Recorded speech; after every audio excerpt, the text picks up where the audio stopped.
በዓለም ላይ እጅግ ከሚወደዱትና በአንደኛ ደረጃ ከሚቆሙት አንዱና ዋነኛው የሆነው የስፖርት አይነት እግር ኳስ ጨዋታ ነው። አንድ ዋንጫ፣ 20 ህልሞች። የክረምቱ ረፍት አብቅቷል።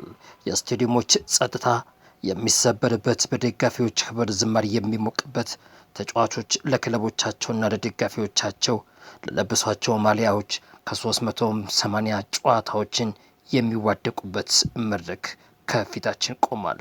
የ2026-27 የእንግሊዝ ፕሪምየር ሊግ መርሃ ግብር ነሐሴ 15 ቀን ሻምፒዮኖቹ የሰሜን ለንደን መድፈኞቹ በኤምሬትስ ስታዲየም የሊጉን ጅማሬ አብስረዋል። የመክፈቻ ጨዋታውን በምቾት በሜዳው ኤምሬትስ ድል ነስቷል። ኖርዝ ለንደን ፎሬቨር አርሰናል 25 ዓመታት በኋላ ወደ ሊጉ የተመለሰውንም የላምፓርዱን ኮንቨርትሪ ሲቲንም 3-0 ረምርሟል።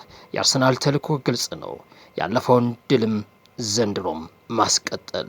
ባለፉት 2 አስርት ዓመታት ሲጠብቁት የነበረውን ክብርም ዳግም ለመጎናጸፍ አርቴታና ሰራዊቱ መድፎቻቸውን በቀጣዩ 19 ክለቦች ላይ ከወዲሁ ቀስረዋል።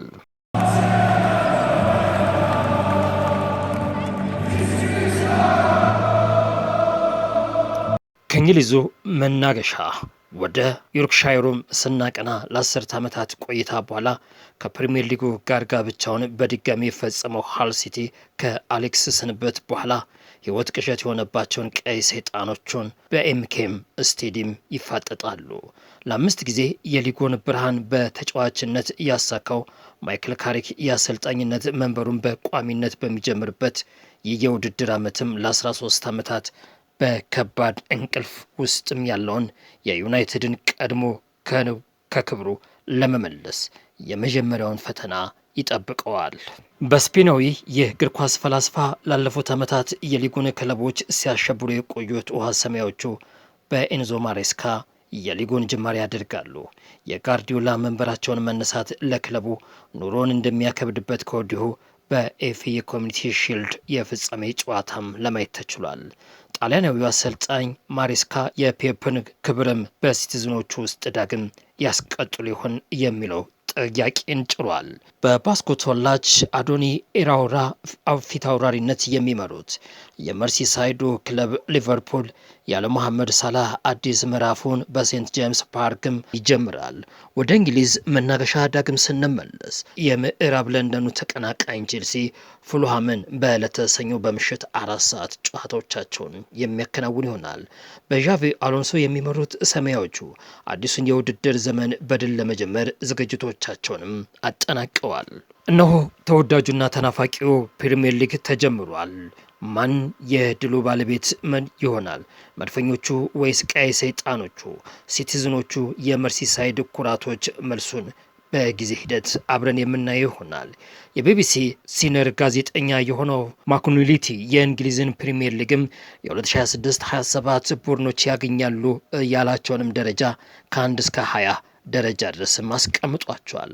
እኛም ከ1 እስከ 7 ድረስ ያስቀምጦቻቸው እንኳን ብንመለከት አንደኛ አርሰናልን በአንደኛ ደረጃነት አስቀምጦታል። በባለፈው የውድድር ዘመን ሻምፒዮን ነው። ከ22 ዓመታት በኋላ የፕሪሚየር ሊጉን ዋንጫ ማንሳት የቻሉት መድፈኞቹ ዘንድሮም ዘውዳቸውን ለማስጠበቅ በጥሩ ቁመና ላይ ይገኛሉ። እኔም ዋንጫ ያነሳሉ ብዬ እገምታለሁ። የሚኬል አርቴታ ስብስብ በሁሉም መስመሮች ጥራት ያላቸውን ቡድኖች ከመሆኑም በላይ የሻምፒዮንነት እምነት አላቸው። በኮሚኒቲ ሺልድ ማንቸስተር ሲቲም 3-0 ሲያሸንፉ ከፍተኛ ጥራት ያላቸው ዝውውሮች ስለመሆናቸውም ለማየትም ተችሏል። በተለይም የቡርኖ ጉማሬሽ እና ክሪስቶስ ዞሊስ ዝውውሮችም ትልቅ ፍንጭ ያሳዩ ሆነዋል።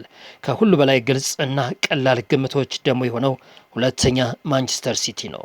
በባለፈው የውድድር ዘመን በዘመናዊ እግር ኳስ ድንቅ የሆነውን ፔፕ ጋርዲዮላን ተከትሎ ኤንዞን ማሬስካ ቡድኑን መረከቡ አዲስ ምዕራፍ ጅማሬ ነው። ቤርናርዶ ሲልቫ እና ጆን ስቶንስን ያሉ ታላላቅ ተጫዋቾችን ከክለቡ መልቀቃቸው ምናልባት በሂታድ ስታዲየም የሽግግር ወቅት እንደመሆኑም ይታወቃል። በኮሚኒቲ ሺልድም በአርሰናል መሸነፋቸውን አንዳንዶቹም ቢያስደነግጣቸውም አሁን በቡድኑ ውስጥ ድንቅ ተጫዋቾች መኖራቸውም ተከትሎ ሊጉ ከመጀመሩ በፊት ተጫዋቹ ከፍተኛ ጥራት ያላቸው ዝውውሮች ሊያደርጉ ይችላሉም ተብሎ ይጠበቃል። በተለይም በ116 ሚሊዮን ፓውንድ ኤሊት አንደርሰን የመጣ ሲሆንም የሞሮኮ አስደናቂ ታዳጊ አማካኝ ከሊልም ይቀላቀላል ተብሎም ይጠበቃል። ከሁሉ በላይ አጥቂው ነው። ኤርሊንግ ሃላንድም ያለበት ቡድን ከዋንጫ ፉክክር ውጪ ማድረግም ፍጹም የሚቻል አይደለም። ሶስተኛ ሊቨርፑል ነው። የባለፈው የውድድር ዘመን አምስተኛ ሆኖ ያጠናቀቀው የውድድር ዘመኑ አሰልቺ ከነበረው የዋንጫ ተፎካካሪነት ውድቅ በኋላ ቡድኑን መስመር ለማስያዝ አንድሬ ራውላ ወደ ሊቨርፑል መጥቷል። ሙሐመድ ሳላ በኋላ ያለው አዲስ ዘመን ቀላል ባይሆንም የራውላ ከፍተኛ ጫና ያለው የአጨዋወት ስልት ለመላመድ ጊዜ ቢወስድም በስኳድ ውስጥ ግን አሁንም ከፍተኛ ጥራት ያላቸው ተጫዋቾች አሉ። እንደ አሌክሳንደር ኢሳቅ ያሉ ተጫዋቾች አሁንም በአንፊልድ መጫወቻ ምን እንደሚመስልም ያውቁታል። ብራድሊ ባርኮላ ከተቀላቀለና ንጉማ ፈጣን እድገት ከተቀላቀለው ሊቨርፑል ጥሩ የውድድር ዘመን ያሳልፋል ተብሎም ይጠበቃል። በወጣቶች የመሃል ተከላካዮቻቸውን ጎቫኒ ሌዮን የወደፊት ኮከቦች ናቸው። የስፔኑ ክንፍ ተጫዋችም ቫክተሪ ሞንዞ ምርጥ ፈጣን ጥቃት ለቡድኑ ይጨምራል ተብሎም ይጠበቃል። አራተኛ ቼልሲ ነው። በባለፈው የውድድር ዘመን 10ኛ ሆኖ ያጠናቀቀው ቼልሲ ሰዎችን ከነግርምቶቻቸው እንደሚገልጹትም እናውቃለን። ነገር ግን አሎንሶ ብልህ አሰልጣኝ ነው። በባየር ሊቨርኩሰንም የቡንደስሊጋ ዋንጫን አሸንፏል። በሪያል ማድሪድ ቆይታው ፈተና ቢገጥመውም የትልቅ ስብስብ ቅርጽ ማስያዝና ልብ የዋለለው ኤንዞ ፈርናንዴዝን ማሳመን አለበት። ነገር ግን ቡድኑ በትክክል ካደራጀው ትልቅ ጥራት አላቸው። ሮጀርስና ማክሴል ኮሮክስ ድንቅ ዝውውሮች ሲሆኑ የቀድሞ ካፒቴን ጆርደን አንደርሰን እና ዳኒ ወልቤክም ድንገተኛ ዝውውሮች የተቀያሪ ክፍሉ ስርዓትን ለማስጠበቅ የታሰቡ ናቸው። በውድድሩም የአውሮፓ ጨዋታዎች ስለሌሉባቸው በፕሪሚየር ሊጉ በጣም ጥሩ ደረጃም ሊጓዙ ይችላሉ። አምስተኛ የማንቸስተር ዩናይትድ ነው። በባለፈው የውድድር ዘመን ሶስተኛ ሮበን አሞሪን ከተሰናበተ በኋላ በማንቸስተር ዩናይትድ ወደ ሻምፒዮንስ ሊግ የተመለሰው የሚካኤል ካሪክ የመጀመሪያው ሙሉ የውድድር ዘመንም ይሆናል።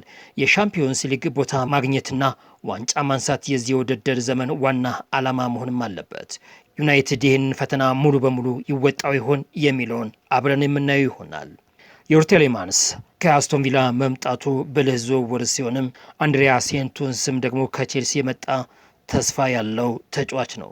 ነገር ግን የመጨረሻው ዓላማቸውን ለማሳካት ዩናይትድና ካሪክ አሁንም ተጨማሪ ተጫዋቾችም ያስፈልጓቸዋል። ለዋንጫ የመፎካከር እድል ባይኖራቸውም በሊጉ የላይኛው ሰንጠረዥ ውስጥ ግን እንደሚሆኑ ይጠበቃል። ስድስተኛ አስቶን ቪላ ከባለፈው የውድድር ዘመን አራተኛ ሆኖ ያጠናቀቀው የዩናይ ኤምሬ ድንቅ ስራ በቪላ ቀጥሏል። የአውሮፓ ሊግ በማንሳትም ወደ ሻምፒዮንስ ሊግም መልሷቸዋል። የድንቅ ታክቲከኛ ዝና ዝቅ አድርጎ መመልከት ግን አይቻልም። ነገር ግን የቪላ የፋይናንስ ሚዛን ማስጠበቅ ግዴታ እንደ ቴሌማንስና ሮጀርስ ያሉ ቁልፍ ተጫዋቾችን እንዲለቁ አድርጓቸዋል። የውሰት ዝውውሮች ገርናቾ ላይ ትልቅ ኃላፊነት የሚወስድ ሲሆንም ከወልቭስ በ38 ሚሊዮን ፓውንድን በተፈረመው ብራዚላዊ አማካኝ ጆ ጎሜዝ ላይም ትልቅ ተስፋን ጥሏል። ቪላ ኒውካስትልን ከቀድሞ የ20 ዓመቱን ማዞምቢን ማስፈረማቸው ትልቅ ስኬትም ነው። ተጫዋቾቹ የዓለም ዋንጫ በስዊዘርላንድ ድንቅ ብቃቱንም አሳይቷል። እንዲሁም ደግሞ ኤሚሊያኖ ማርቲኔዝ የወደፊት ቆይታ አጠራጣሪ በመሆኑ ከፓርማ የጃፓኑን ግብ ጠባቂ ዜኖ ሱስኪንም እንደ የረዥም ጊዜ ቋሚ ግብ ጠባቂ ለማምጣትም እየተዘጋጀ ይገኛል። ስለዚህ በቪላ ፓርክ ለውጥ ጊዜ ውስጥ ናቸው።